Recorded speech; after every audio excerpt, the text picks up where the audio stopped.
Radio Flamme. En attendant, on va certainement pouvoir interviewer Justin Le Carpentier. Justin Le Carpentier passé déjà sur nos ondes il y a quelques semaines de ça pour nous faire une série d'émissions, on va dire trois séries d'émissions passionnantes sur l'histoire, dont l'histoire locale ici, en tout cas avec, je me rappelle encore, des fameuses mines de Flamanville, de Quélette, où on a pu vraiment faire une émission très intéressante. Tu t'en rappelles aussi, Ah oui, parce qu'on s'était vraiment bien amusé au micro avec Justin, et c'est quelque chose qu'on refera. Parce que c'est un écrivain qui ne manque pas d'humour et qui s'est bien adapté à notre duo. Je pense que ce sera avec un grand plaisir qu'on pourra te retrouver pour discuter des vedettes de Cherbourg ou des choses à visiter. C'est toi la vedette de Cherbourg? Non mais tu me voles la vedette là, ça va pas. On va mal terminer. Par contre tu es de dos, alors si tu veux qu'on te voit, il faudra que tu te mettes plutôt sur le de ce côté-là. Justement, on se retrouvera. Et puis, il faut que j'aille payer. Il y a aussi une tombola, on nous a prévenu tout à l'heure, et il y a une tombola qui va avoir lieu. Une tombola. Et je vois que derrière, justement, Justin, il y a des préparatifs en cours, des cadeaux, plein de choses à gagner. Et apparemment, la direction a pensé aux papilles de nos gagnants, futurs gagnants de cette tombola.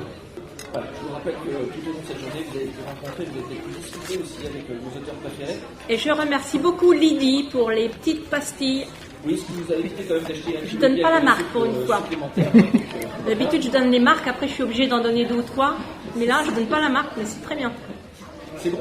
Bah, ça fait du bien. Bon, bah voilà. Merci Thierry. Merci beaucoup. Je les prends tout à l'heure.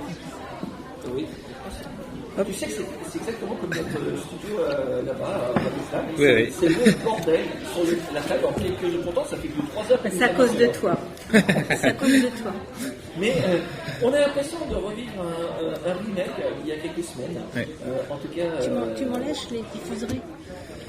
Un remake de cette Oui. émission que nous avons fait. Bah oui, déjà 3. On a fait 3 ensemble. 3 émissions ensemble. Docteur en histoire, et ça j'aime bien te le Toujours, rappeler, ouais. Voilà. Je ne suis pas empereur, mais juste historien.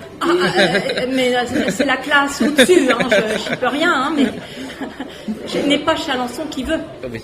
Ah, voilà. Et en même temps, c'est vrai que tu as la chance d'être passionné d'histoire depuis tout jeune. Et c'est vrai que ta thèse, tu l'as faite avec Félix Amiot. C'est ça, et puis... Avec non, j'appelle pas encore les esprits, donc non, je suis contenté des archives.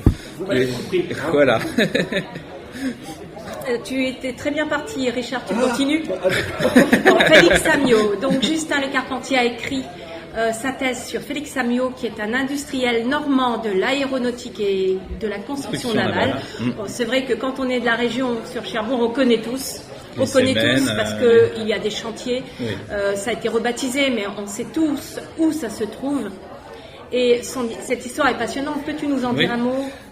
C'est l'histoire de Félix Amiot. Il traverse tout le XXe siècle puisqu'il est né en 1894 et il meurt en 1974. Il commence assez modestement, avec quand même un esprit inventif, et il se lance dans l'aéronautique juste avant la Première Guerre mondiale, et plus ou moins par un concours de circonstances et grâce aux événements qui s'enchaînent avec la Première Guerre mondiale, il va pouvoir entrer dans l'aéronautique et montrer toute une industrie qui va perdurer. C'était quand même avant-gardiste. Oui, c'était un des premiers à concevoir un avion en charpente métallique, et c'était un génie puisqu'il a quand même déposé plus de 250 brevets au cours de sa vie. Et ça a été une industrie qui a été portante et florissante sur Cherbourg, parce que ça a quand même apporté énormément d'emplois sur le bassin cherbourgeois. Oui, c'est ça. Donc il est d'abord venu à la fin des années 30 pour faire une usine pour construire des ailes d'avion, qui embauchait beaucoup de femmes, et qui avait à peu près 1100 personnes qui travaillaient en 1940. Et après-guerre, il relance son usine pour construire des navires. Et là, l'apogée, c'est dans les années 70, où il y a 1500 personnes qui travaillent directement au CMN chez Amiot. Donc il y a un retentissement important et dans le monde. Oui, parce qu'il vend des navires dans le monde entier, et puis il est connu par le premier livre, donc les vedettes de Cherbourg, avec les vedettes qui étaient vendues pour Israël et qui sont parties la nuit de Noël sous embargo. Ah oui, alors les vedettes de Cherbourg, c'est resté ancré dans les mémoires, parce que ça fait parler beaucoup les médias. L'affaire des vedettes de Cherbourg, c'est quelque chose qu'on ne peut pas oublier et qui revient régulièrement sur le devant de l'affiche. On en a parlé il n'y a pas très longtemps. Oui, dès qu'il y a un embargo, c'est une référence pour les médias, et puis même quand je fais les salons ici, il y a toujours quelqu'un qui me dit je m'en souviens, j'ai connu quelqu'un qui a vu partir les navires. C'est peut-être pas super pour nous, parce que c'est un peu ridicule au départ cette histoire de vol. Oui, ça a rangé. Ça s'est bien terminé. Il y a un grand gagnant, c'est Félix Amiot, qui s'est fait une réputation en or et qui récupère des commandes. Il a fait le buzz avant l'heure. Voilà. Il a fait le buzz. Vous vous rendez compte ? Il était vraiment doué cet industriel. Et justement, dans tes livres, on retrouve un petit peu cette histoire. Tu étais vraiment impliqué parce que ça a été vraiment dans tes études. Oui. On te retrouve toutes les semaines, toujours sur le journal.